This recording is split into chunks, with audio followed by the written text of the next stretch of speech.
उसके बाद भैयाओ इसी 5वें स्कंद के अंतिम में नरकों का वर्णन है। अब भैया नरकों में भागवत जी में 28 प्रकार के नरक हैं। 28 नरक नहीं है, 28 प्रकार के, क्वालिटीज, 28 क्वालिटीज, 28 प्रकार के नरक हैं, जिसमें कौन से कर्म का फल किस नरक में भोगना पड़ता है, इस बात का पूरा पूरा ब्यौरा दिया है। अच्छा, कुछ लोग कहते हैं कि नरक स्वर्ग वो यही है। दोनों की बात सही है, भागवत जी की भी और उन लोगों की भी। हमारी गढ़ी में यदि कोई व्यक्ति अचानक बीमार हो जाए तो सबसे पहले कहाँ लेके भागते हैं? नजदीक कौन सा बाजार पड़ता है अपने? पिछोर। पिछोर पिछोर में फिर बात न बने तो डबरा। डबरा में बात न बने तो ग्वालियर, है ना। धीमे धीमे बढ़ते चले जाते हैं। अच्छा, न का छोटी मोटी को जो बैसोई कछु बैसोई काम है, या तो बात कोई गांव में उन्हें का सुई कुछ अभिवार होगा ना, है। हाँ, तो छोटी मोटी सुविधा तो गांव में ही है, लेकिन बड़ी सुविधा गांव में नहीं है। ऐसे ही छोटे मोटे नरक को भोगवे की जो सुविधा है वो तो यहीं धरती पे है, पृथ्वी लोक पे है। लेकिन कोई बड़ो पाप भैरव है, बड़ी बात है रही है, तो यहाँ वो फैसिलिटी नहीं है। उसको भोगने के लिए तो फिर विशेष रूप से उन्हीं नरकों में 28 प्रकार के में जाना पड़ता है। छोटे मोटे पाप की सुविधा है यहाँ केवल अपने मृत्यु लोक पे। जैसे घड़ी में छोटी मोटी बीमारी की सुविधा है, तो यहाँ नरक नहीं है, नरक का थोड़ा सा ट्रेलर है। क्या? नरक का ट्रेलर है। लेकिन जब ज्यादा परेशानी आती है, ज्यादा पाप होता है, तो फिर यहां से रेफर कर दिया जाता है कि जाइए अंधतामेश्वर में, बोले रौरव नरक में, पुंग नामक नरक में। जो अपने माता पिता के साथ गद्दारी करता है उसको पुंग नामक नरक में जाना पड़ता है। जो व्यक्ति किसी का लेकर के देता नहीं है, बड़ी देर में समझ में आई तुम्हारे? ताली जो है 3 सेकंड बाद बज रही है। नेटवर्क स्लो चल रहा है क्या? हाँ? जो व्यक्ति इस मानसिकता का हो जाता है कि कितनों कर्ज ले देनो तो हो रही है, लेता रहता है, खा के मर जाता है, उस व्यक्ति को पहले तो घोर नरक में जाना पड़ता है, लेकिन लौट करके जब आता है छोटा मोटा बचता है। जैसे ग्वालियर ले गए या डबरा ले गए, फिर वो इंजेक्शन लगा के बोतल चढ़ा के फिर कहते हैं अब घर ले जाओ, ये दवाई वहीं खाते रहना, थोड़ा सा उपचार तुम वहीं कर लेना। ऐसे ही छोटे मोटे जो पाप रहते हैं उनका भुगतान फिर लौट के यहीं होता है। कैसे? एक बार मैं गुरुजी के साथ में 20 साल पहले की बात है, तांगे में बैठा था। तांगे में बैठा तो तांगे में जो खच्चर चलता है, घोड़ा चलता है, उसकी पीठ पे घाव हो रहे थे, जो उससे घिस के, और पीछे से पूंछ जो है ना तांगे से टच हो करके बाम घाव है रहे।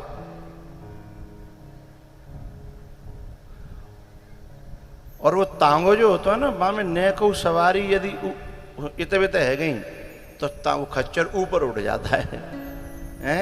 वो इसलिए कहता है कि न आगे आ जाओ, न कि तुम पीछे जाओ, भारी सवारी न कि आगे आ जाओ, हल्की न कि पीछे आ जाओ, नाव की तरह बैलेंस बनाना पड़ता है।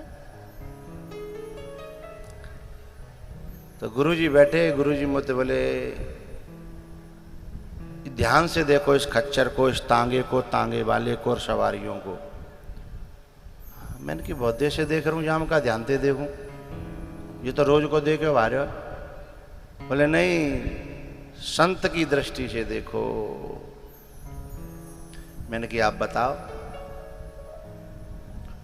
बोले ये खच्चर है ना, पहले जन्म को या तांगे वाले को पड़ोसी है। मैंने कि सही में? बोले हाँ, इस तांगे वाले का पड़ोसी है और इसका कर्जा खाके मर गया है। जो ज्यादा ज्यादा कर्जा था उसको तो ये चुकाया ऊपर नरकों में, लेकिन थोड़ा बहुत बचा है ना, अब उसको यहां चुकाना पड़ रहा है। आकर के ये इसका घोड़ा बन गया है। जब तक पाई पाई चुका नहीं देगा तब तक न मरन देगो और न जा जीवन देगो। ऐसे घाव होते रहेंगे, पिटतो रहेगो और टंगतो रहेगो।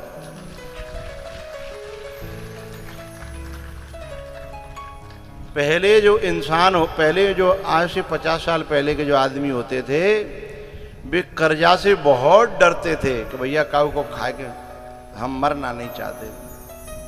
और यदि अंतिम समय पर लगती कि हम मर जाएंगे तो बालकन ते बुलाए कहा कहते, सुन बेटा 250 रुपया बाकी हैं, दे दियो, जरूर नहीं मोह भोगनो पड़ेगा। 350 बाकी हैं, पहले इतना ही कर्जा होता है बहुत बड़े हैं। और सुने 55 रुपया बाकी रह गए हैं। हाँ कर दे मोते। बेटा कह दो हाँ पापा मैं चुका दूंगा। बोले अब मैं संतोष से मर पाऊंगा। हैं? एक ये जमाना था। उन्हें पता था कि क्योंकि अवश्यमेव भोक्तव्यम कृतम कर्म शुभाशुभम, कर्म का फल तो कभी नष्ट होता ही नहीं है, भोगना ही पड़ता है। ये वो जानते थे। एक तो वो थे मरने से पहले हर व्यक्ति की पाई पाई पाई पाई चुका के जाना चाहते थे। और एक अब लोग हो गए हैं कितऊ तो मिल जाए, कैसे मिल जाए, हैं? वो ज़्यादा होगा तो देश से छोड़ के विदेश हम चले जाएंगे, हैं? सरकार की बात नहीं आवे, हैं? और क्या करेंगे? लेकिन वो ये भूल गए हैं इस सरकार से तो बचा जा सकता है, लेकिन उस सरकार से तुम बच न पाओगे।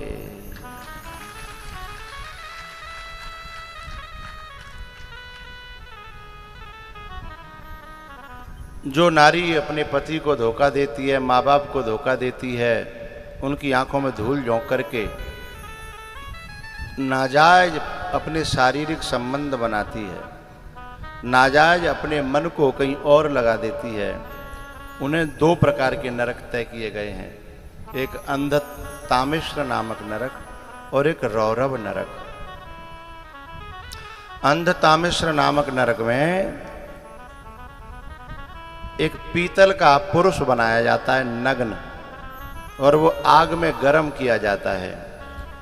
और आग में गर्म किया हुआ वो पीतल का जो पुरुष है एकदम लाल जब आग से हो जाता है, उससे उस नारी को चिपका दिया जाता है। वो चीख चीख करके उस कष्ट को भोगती है। और ऐसा कोई एक आध बार नहीं होता, 100 बार भी नहीं होता, 1000 बार भी नहीं होता। जिस प्रकार का जो उसने कर्म किया है उसका हजारों गुना ब्याज, चक्रवर्ती ब्याज लग करके मिलता है। इसीलिए गोस्वामी जी ने एक छोटी सी बात कही, क्षण सुख लागे, एक क्षणिक सुख के लिए जन्म शतकोटि, 100 करोड़ जन्म जितने समय में बीतते हैं उतना समय उसको वही यातना भोगनी पड़ती है। जब उस पीतल के पुरुष से चिपकाया जाता है तो वो बेहोश होकर गिर जाती है, मर जाती है, लेकिन मरती नहीं है। वो शरीर ऐसा मिलता है कि परेशानी तो होगी लेकिन मरेगा नहीं।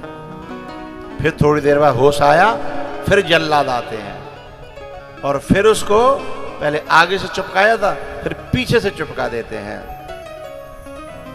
ऐसा 100 करोड़ 7 कोटि जन्म शत कोटि, 100 करोड़ जन्म में जितना अवधि समय लगता है उतने जन्म तक उसे उस पाप का फल भोगना पड़ता है। एक तो ये, दूसरा है रौरव।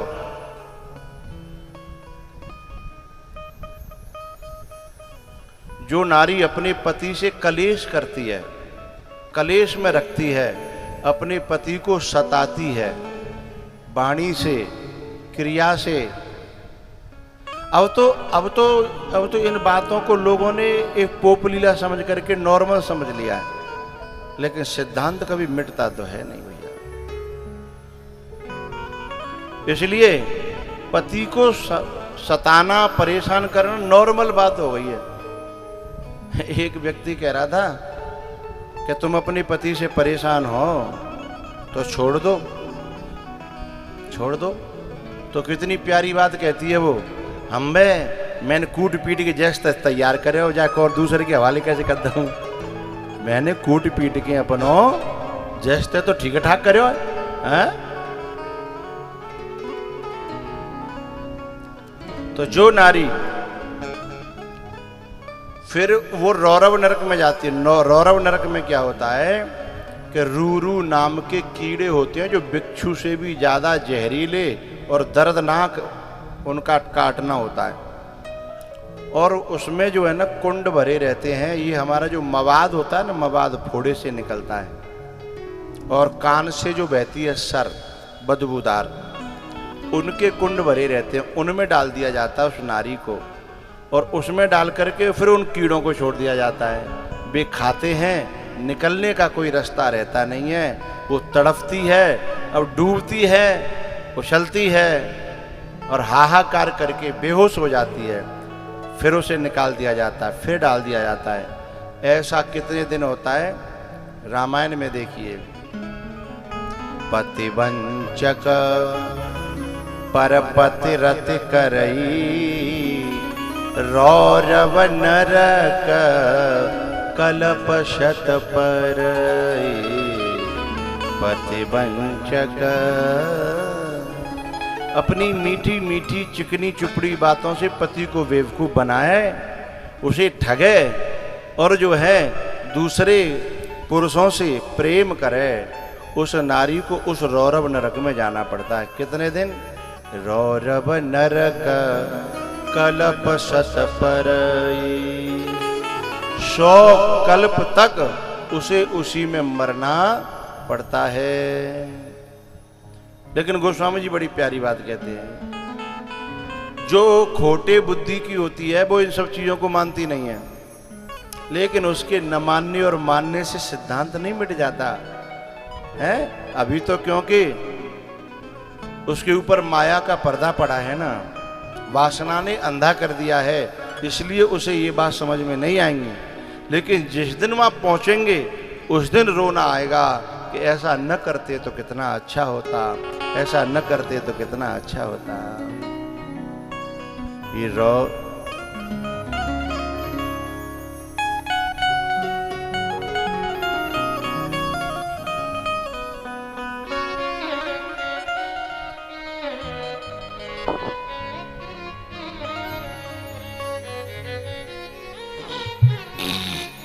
तो ये जो 28 प्रकार के नरक है ना, ये उन लोगों के लिए है जिन्होंने धर्म का त्याग कर दिया, अधर्म को अपने आप का, अपने जीवन का आचरण बना बैठे हैं। और एक धर्म का रास्ता है। अच्छा, धर्मात्मा व्यक्ति तुम्हारे गांव में आ जाए, बहुत बड़ा धर्मात्मा होए, तो उसकी सेवा करने का, उसके दर्शन करने का, उसकी पूजा करने का एक अलग ही आनंद रहता है। कोई धर्मात्मा, कोई साधु महापुरुष आ जाए तो रोटी खिलाने में कितनी तसल्ली मिलती है, उसकी पूजा करने में कितनी तसल्ली मिलती है, उसका दर्शन करके कितना आनंद आता है। और वहीं कोई बदमाश आ जाए तो खून जल जाता है। तो धर्मात्मा व्यक्ति जब जाता है, अब इतना बड़ा भंडारा चल रहा है, इतना बड़ा यज्ञ कर रहे हैं, इतना बड़ा कार्यक्रम कर रहे हैं, इसमें सभी धर्मात्मा अपना अपना सहयोग कर रहे हैं। पागल थोड़े आ गए वे, उन्हें पता है दिल में कितना सुकून मिल रहा है। और आगे जाकर के इसका 1 गुना नहीं, 2 गुना नहीं, 20 गुना नहीं, 100 गुना नहीं, 1000 गुना नहीं, लाख गुना नहीं, अनंत गुना, करोड़ों गुना भी नहीं। धर्म का जो बीज होता है, जो पौधा बनता है, तो उसकी जड़ पाताल तक होती है। कहां? पाताल तक। वो कभी सूखता। इसलिए मेरी हाथ जोड़ करके ये प्रार्थना, उस मार्ग का त्याग किया जाए और इस मार्ग का ग्रहण किया जाए। कर ले कमाई ऐसी जो साथ जा सके, मुश्किल पड़े जो राह में तो काम आ सके। कर ले कमाई ऐसी जो साथ जा सके।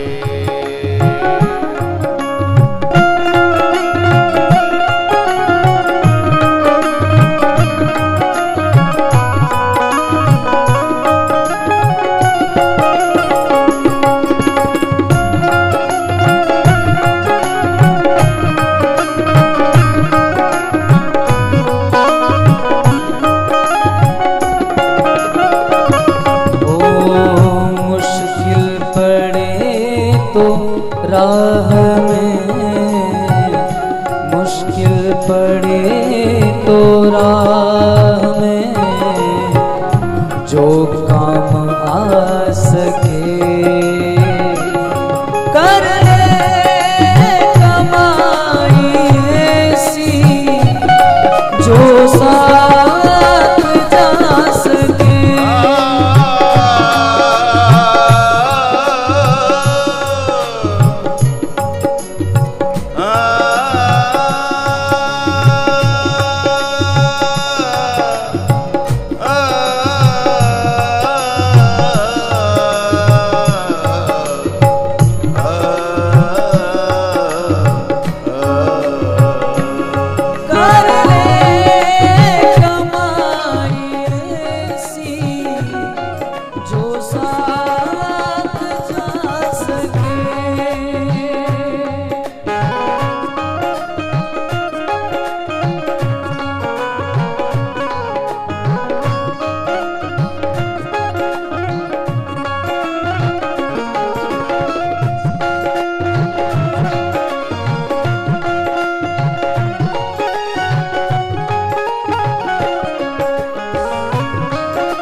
वही है जो इसका फायदा उठा सके। कर ले कमाई ऐसी जो साथ जा सके।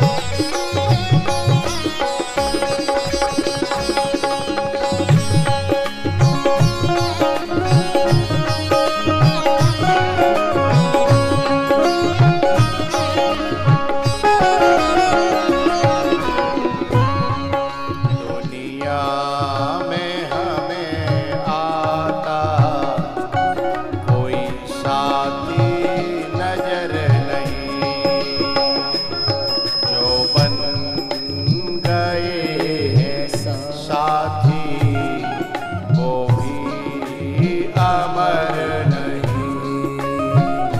गुरु को बनाओ साथी, धर्म को बनाओ साथी, जो साथ जा सके। कर ले कमाई ऐसी जो साथ जा सके। मुश्किल पड़े जो राह में, मुश्किल पड़े जो राह में, तो काम आ सके। कर ले कमाई ऐसी जो साथ जा सके।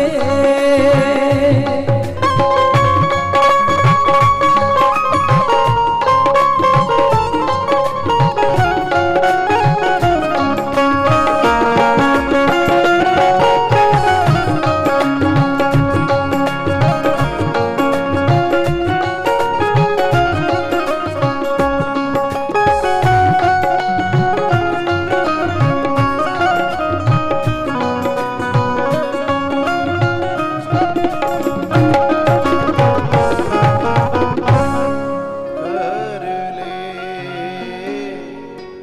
कमाई ऐसी जो साथ जा सके। मुश्किल पड़े जो राह में, तो काम आ सके। कर ले